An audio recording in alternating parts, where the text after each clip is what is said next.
खबरों के सिलसिले को आगे बढ़ाएंगे, लेकिन उससे पहले सीधे आपको यहां से ले चलते हैं ब्यावर की ओर, जहां पर कांग्रेस का संगठन बढ़ाओ लोकतंत्र बचाओ अभियान जारी है। कार्यक्रम में पीसीसी चीफ डोटासरा संबोधित कर रहे हैं। चलिए साहब का बहुमत आ गया, आपने मर्जी से पर्ची खोल करके राजनाथ सिंह जी के द्वारा वसुंधरा जी का अपमान करते हुए आपने पर्ची खोल के कर दिया।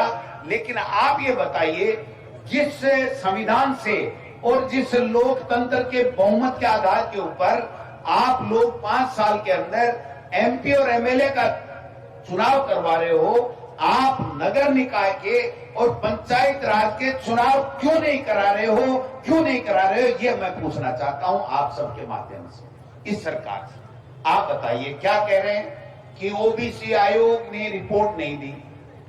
ये कोई बड़ाई वाली बात नहीं है, ये पतली गली से निकलने का काम नहीं है, ये सरकार की विफलता है, पूरी तरीके से सरकार की विफलता है कि पहली बात 2022 के अंदर नवंबर दिसंबर के अंदर ये जब आदेश आ गया था सुप्रीम कोर्ट का, तो पहली बात तो आपने सरकार बनते ही दिसंबर 2023 में आपने सरकार बना ली।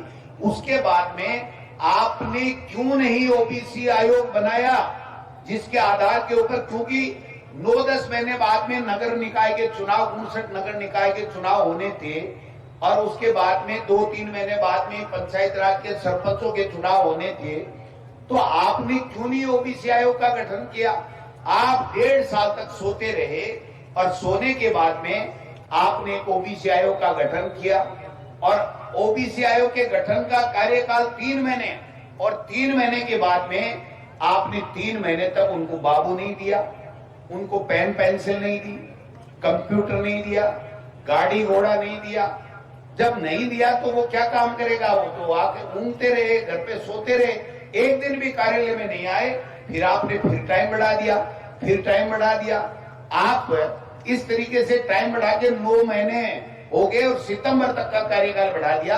इसका मतलब यह है कि आपने जो आयोग ओबीसी आयोग बनाया, इसकी राजनीतिक प्रतिनिधित्व देने का जो सर्वे करना था, पहली बात तो या तो आपने